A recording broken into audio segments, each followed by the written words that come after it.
What we have behind us is a Boeing B-17G Flying Fortress. During the war years, the B-17 gained a tremendous reputation and following. It was a very rugged aircraft. It could sustain a tremendous amount of combat damage and still bring its crews home. This is one of almost 13,000 B-17s built during its production run from the mid-1930s to the end of 1945. This particular airplane was built in January 1945 and did not see actual combat in the war. However, it was used in the air-sea rescue role. At the end of the war, the aircraft was used for air-sea rescue, and then in the early 50s, it was used for atomic bomb tests. That is, it was taken to Yucca Flats, Nevada, and they actually dropped atom bombs above it to study the effects of radiation and blast damage on the aircraft. It sat in the desert for 20 years, I guess glowing in the dark, and at the end of the 20-year period, a company named Globe Air purchased the aircraft, reskinned it, rebuilt it, and used it as a fire bomber extensively. And they operated for about 20 years as a fire bomber, at which time the Collins Foundation bought the aircraft, rebuilt it a second time, and then operated as a show aircraft. Sadly, in 1987, the aircraft was involved in a landing accident and it was forced to be rebuilt a third time. And at that time, they rebuilt the aircraft totally, and it's been on the show circuit since, and it's gained a tremendous following. Worldwide, this is one of 12 B-17s currently flying. Now, the reason more B-17s have survived versus the B-24, we mentioned earlier that there's only one B-24 flying, and that's the Collins Foundation airplane.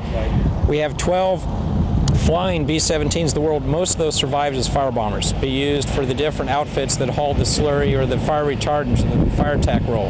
And then in the late 70s to early mid-80s, these airplanes were released from these companies, and various museums and private individuals purchased them, restored them into their former glory. What we have here, this aircraft is the 909, and it flew 160 plus combat missions in World War II.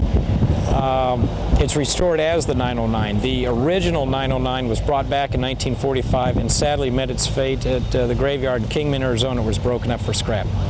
Yeah, I flew 30 missions with the 8th Air Force during World War II. I started my missions in January of 1944 and finished in July of 1944. I made some of the pretty tough targets, places like Berlin, Munich, Leipzig, Augsburg, Schweinfurt, and some of those goodies. Wow. And I flew my last 19 missions as a Pathfinder pilot. The Pathfinder plane now is the one who carried the radar equipment aboard, the H-2X radar equipment. If the target was going to be covered by overcast, there had to be a Pathfinder plane lead each group of 18 planes in, and that was my job on my last 19 missions.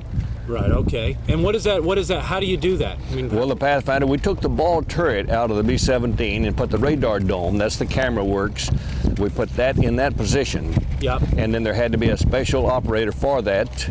The radar operator would sit in the radio compartment, he operated that camera equipment. So he had to work very closely with my navigator and my bombardier and the pilot. That the four guys had to have a close working relationship relative to the target and what we were doing on that mission. Understood. Okay, well, would you like to show me the plane itself? I'd be most happy to, yes. Great, okay. All right, let's take a walk. Yes, I'm a pilot. Yeah. I went for 49 years and did not get in a B-17 until from 1945 to 1994, and then I ran on to these guys down in Shreveport, Louisiana. Yeah. And I found out about the program and their format and what they were all about. And the challenge bug kind of bit me to see if I could still fly the old Warbird.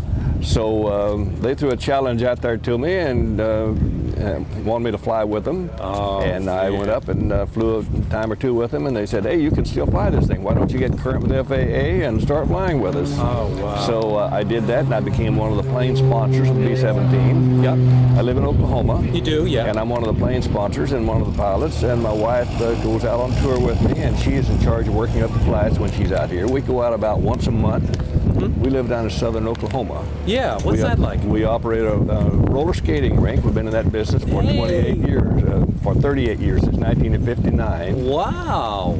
In a little town, or what's the town? In a little town of about 10,000 people. What's the name of the town? Idabel. I'm sure you never heard of it unless you've been in that area. Idabel. It's near Texarkana, Texas. Sure. We're 60 miles northwest of Texarkana, Texas. We're 160 miles northeast of Dallas. We live in the extreme southeast corner of Did you grow up in Oklahoma? I grew up in Oklahoma, yes. You got a nice accent there. Yes, well, I see, I kind of throw you a curve. I only live 15 miles from Texas, so you can't really tell whether this is an Okie twang or a Texas drawl. You're right, I can't tell.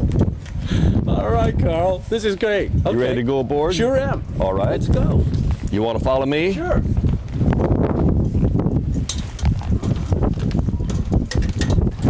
Boy, this is not the easiest plane in the world to get into. It gets a little bit cramped. The bombardier is up in front.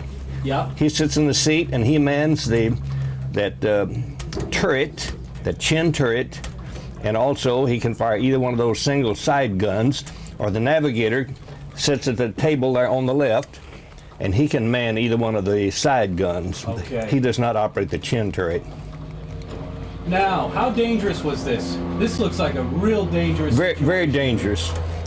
A lot of men were killed in this manner. Oh, absolutely, yes. Most of our attacks, the majority of our attacks, probably 3/4 of them, came from the nose position, and the high, the 12 o'clock high, anywhere from the 10 o'clock to the 2 o'clock position. Right. That they would come out of the sun, they'd be diving at about 500 miles per hour. We would be slow poking along at about 160 miles an hour. Yep. And then the gunners only had 2 or 3 seconds to hit them. And if they didn't get them just in 2 or 3 seconds, they were already gone through you. Right. Now, are you flying this particular plane? Yes, I fly this plane. Yeah. Is this the I entrance? flew it 3 times yesterday, taking people up on local flights. Oh, that must have been And I'll be great. flying again today. Yeah, right. When do you expect to be back in Oklahoma? We're staying out through the 13th, I believe, is the day we go back on. I think the 14th is when we go back. So you've been out to Nantucket before then? We were here last year. Yes. Did you enjoy it? Oh, we certainly did. Very nice people here. Met lots of great people here. Yeah, it is a nice place. That's one of the fun things of this project, us being out with them. We travel all over the United States. Now, we don't stay with them at all times. We go out about once a month, my wife and I do. The plane stays on tour 11 months out of the year. Right. But one of the joys of this is meeting the people. We meet lots of beautiful people throughout the United States. People that are interested in what World War II was all about and what the air offensive over Germany was all about. Of course, that's the purpose of this project. It's an educational tour. We're a nonprofit organization, Collings Foundation, and the purpose is to bring these planes out to the masses, especially the younger generation, so they might have a better idea of what the air offensive was all about. You want to work on the way back now? Sure, let's work our way back. This is the top turret right here that you saw from the outside. Okay. He stands on this platform here and fires the guns. Oh boy. And he spins around. He spins around, yes.